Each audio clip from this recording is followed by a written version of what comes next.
నమస్తే, నేను మీ Gopi. Welcome back to our channel.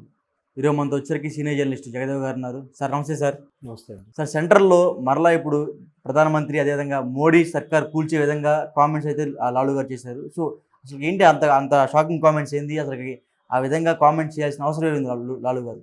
Lalu గారు అసలు ఈ మధ్యకాలంలో లాలూ ప్రసాద్ యాదవ్ గారు అంతగా వార్తలు లేనప్పటికీ ఇట్లా ఏవో కామెంట్స్ చేసి వార్తల్లో ఉండాలనుకుంటారేమో మేబీ అనుకోవడం. కానీ ఒకటి వాస్తవం, ఎన్డీఏ బొటాబొటి మార్కులతో గవర్నమెంట్ ఫామ్ చేసింది అనేది వాస్తవం. ఎందుకంటే కలగాయ కూరలాగా ఉంది, కలగాయ గంప ఇదంతా.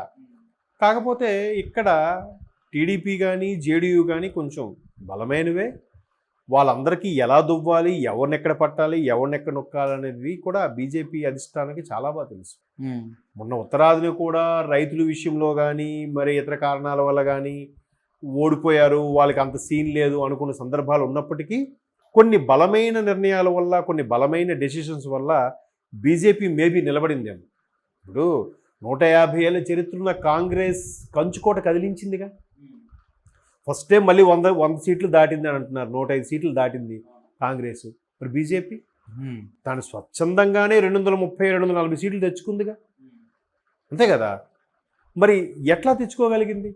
2 ఎంపీలతో ప్రయాణమైన బీజేపీ ప్రస్థానం ఈరోజు వరుసగా 3వ గవర్నమెంట్ ఫామ్ చేసే చరిత్ర లేదేమో దేనికి కూడా, కాంగ్రెసేతర ప్రభుత్వాలకు దేనికి కూడా. మరి అది BJP credit goes to Modi అనుకోవచ్చా?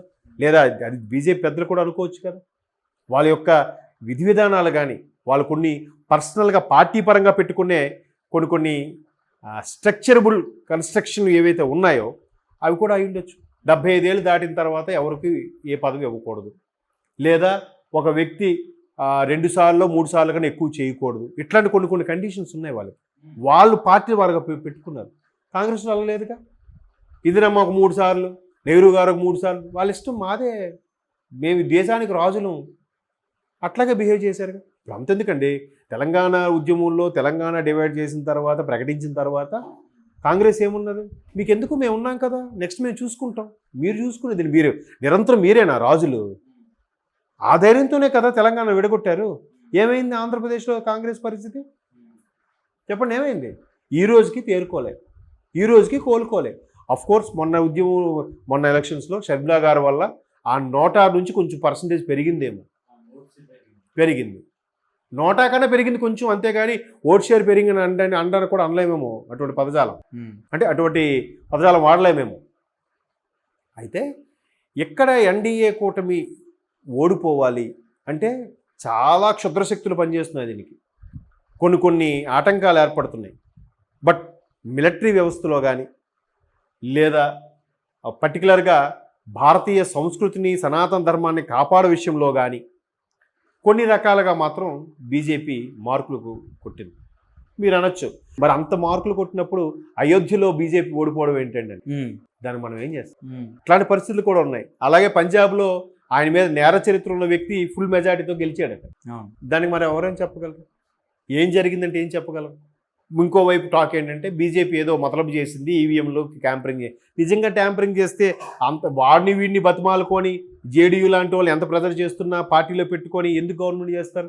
వాళ్ళకే ఫుల్గా వచ్చేలా చేసుకోరా? ఇప్పుడు ఇక్కడ రాష్ట్రంలో కూడా ఏమన్నారు, వైసీపీ వాళ్ళందరూ టీడీపీ ఏదో చేశారు, బీజేపీ వాళ్ళు ఏదో చేశారబ్బా, మొత్తం మీద బీజేపీ గెలిచింది. 2019లో బీజేపీ గెలిచింది, 24 బీజేపీ గెలిచిందంట. ఎందుకు? 2019లో వీళ్ళకి 151 వచ్చాయి. అప్పుడు కూడా బీజేపీ ఏదో చేసిందంట, వీళ్ళేం చేయలేదంట. వీళ్ళు వస్తే జెన్యున్గా గెలిచినట్టు, ఎదుటి వాళ్ళు గెలిస్తే ఈవీఎం ట్యాంపరింగ్ అయినట్టు. మన అలాంటప్పుడు ఆ కడపది కూడా ఓడికొట్టేలా చేసేవాళ్ళు కదా నిజంగా ట్యాంపరింగ్ అయితే, అవునా కదా? జగన్మోహన్ రెడ్డిని ఓడిపోయేలా చేసేవాళ్ళేమో, ఎవరు చెప్పగలరు? సో కాబట్టి నోటికి అదుపు లేకుండా ఏదైనా మాట్లాడచ్చు. కాకపోతే ఇక్కడ బీజేపీ వ్యూహాలు అనేవి అప్పటికి అర్థం కావు. ఆ ఒక 2-3 నెలల తరువాత వాటిని రీచ్ అవుతాయి. అచ్చా, వీళ్ళు పావులు ఇలా కదిపారా, వీళ్ళు ఇలా ప్లాన్ చేశారా, అసలు చంద్రబాబుతో కలవడానికి ఎన్ని రకాలు చేశారో. ఈవెన్ చంద్రబాబుగా అరెస్ట్ విషయంలో కూడా బీజేపీ పాత్ర ఉందనేది ఒక వాస్తవం. అంటే ఒక రోమరా వాస్తవం, చాలా టాక్ వచ్చిందిగా. జగన్మోహన్ రెడ్డిగా నేను లండన్ వెళ్ళిపోయాను నాకు తెలియదే, నా చంద్రబాబు అరెస్ట్ ఉంది నాకు తెలియదే, ఇదంతా సెంట్రల్ వాళ్ళు చేయించవచ్చు, బహుశా బీజేపీ వాళ్ళు చేయించారేమో అని అంటే ఒక్క బీజేపీ నేత కూడా ఖండించలేదుగా. ఎందుకు ఖండించలేకపోయారు? మీరేనా అయితే నిజంగానే?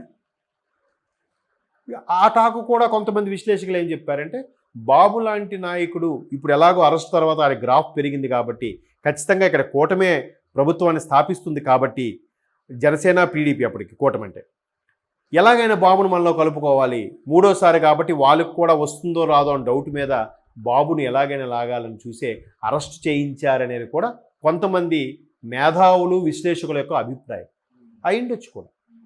కాబట్టి ఇన్ని ప్లాన్లు వేసి ఎంత సక్రమంగా చేసిన దాని ఎన్డీఏ గవర్నమెంట్ కూలిపోతుందనేది అంత ఆషామాషి విషయం అయితే కాదు. బట్ లాలూ ప్రసాద్ లాంటి వాళ్ళు స్టేట్మెంట్ ఇవ్వచ్చు, చెయ్యొచ్చు. ఆర్జేడీ అనుకుంటా కదా పార్టీ, రాష్ట్రీయ జనతాదళ్. సో ఎవరు మనుగడ కోసం వాళ్ళు చేస్తారు. అక్కడ రాష్ట్ర పరిస్థితులు వేరు. బట్ వీళ్ళు సౌత్లో కూడా బాగా వేయగలిగారుగా, కర్ణాటకలో బాగా వేశారు, కేరళలో వేశారు. బట్ తమిళనాడులోను ఆంధ్రాలో వేయలేకపోయారు అనుకున్నాం. ఇప్పుడు ఆంధ్రాలో కూటమి ఏర్పడడం వల్ల 9 సీట్లు పెట్టుకున్నారు కదా. వాళ్ళ వ్యూహాలు ఎలా ఉన్నాయి చూశారు. అందుకు బీజేపీ ఏదో పడిపోతుంది, ఊడిపోతుంది, దాన్ని పడగొట్టేస్తామంటే వాళ్ళు మనం ఆలోచించేదానికి 10 సంవత్సరాల ముందే ఆలోచించి పెట్టేసి ఉంటారు వాళ్ళు. అంత మేధావులు ఉన్నారు. పైగా బేసిక్గా వాళ్ళందరూ కూడా నేను అనుకోవడం ఆర్ఎస్ఎస్ విహెచ్పి భావజాలం నుంచి వచ్చిన వాళ్ళు కాబట్టి మొదటి ప్రాధాన్యత వాళ్ళకి దేశమే. తర్వాత సంస్కృతి, మతం ఇవన్నీ అయితే అవ్వచ్చు, కానీ మొదటి ప్రాధాన్యత దేశం. సో ఆ దేశం అయినప్పుడు వాళ్ళు చూడండి, స్కాములు కూడా ఎక్కువ వాళ్ళ మీద మీకు ఎలిగేషన్స్ దొరకవు. ఎందుకు దొరకట్లేదంటారు? మొత్తం అదానికి ఇస్తున్నారు కాబట్టి. మేబీ గవర్నమెంట్ మారితే మీరు అన్నట్టు వస్తాయేమో. ప్రస్తుతానికైతే అవేం లేవుగా. కనీసం వీళ్ళు ఆరోపణ చేయడానికైనా ఏమైనా ఉండాలిగా. అప్పట్లో రాహుల్ గాంధీ గారు ఆరోపణ చాలా చేశారు. కానీ వీళ్ళ మీద ఉన్నన్ని ఆరోపణలు ఎవరి మీద లేవు. కాంగ్రెస్ మీద ఉన్న ఆరోపణలు చాలామందికి తెలిసిన విషయం ఏంటంటే, ప్రభుత్వ ఉద్యోగులు కూడా చాలామంది ఒప్పుకున్న విషయం ఏంటంటే, కాంగ్రెస్ ప్రభుత్వం ఉంటే అందరికీ అంత ఆమ్యాములు దొరుకుతాయి, అందరూ హ్యాపీగా ఉంటారు కాబట్టి కాంగ్రెస్ ప్రభుత్వాన్ని ప్రిఫర్ చేస్తారనేది కూడా ఒక నానుడు ఉంది. ఆ నానుడో వాస్తవమో తెలియదు. సో బీజేపీలో అలా ఉండదు. మీరు వేయచ్చు, వాళ్ళకి ఎంతసేపు ఇట్లా మతపరమైన ఇష్యూస్ ఎలిగేషన్స్ ఉంటాయి తప్ప స్కాముల పరంగా ఉంటాయని నేనైతే అనుకోవట్లేదు. మేబీ మీరు అన్నట్టు ఉంటే కనుక గవర్నమెంట్ మారితే బయటకు వస్తాయేమో. ప్రస్తుతానికైతే ఆ ఛాన్స్ లేదు. ఈ లోపల కూలిపోతుంది అనుకోవడం మాత్రం కరెక్ట్ కాదు. ఎందుకంటే ఈ దేశ రక్షణ వ్యవస్థ, భద్రత వ్యవస్థ విషయంలో చాలా స్ట్రాంగ్ అయిపోయారు వాళ్ళు. అది చాలా మందికి నచ్చేసింది. ఓకే, రామ మందిరం కూడా ఎన్నో ఏళ్ళ 5,000 సంవత్సరాల కళ కదా, 500 సంవత్సరాల కళ. సో అట్లాంటి కొన్ని పాయింట్స్ ఉండడం వల్ల వాళ్ళు ఇంకా సర్వైవ్ అయిపోతున్నారు, అవుతారు కూడా. నెక్స్ట్ కూడా వాళ్ళు ఇంకేదో ఇలాంటిది ఇంకోటి ప్లాన్ చేసి మళ్ళీ ఆ రకంగా ముందుకెళ్తారేమో అని నేను అనుకుంటున్నాను.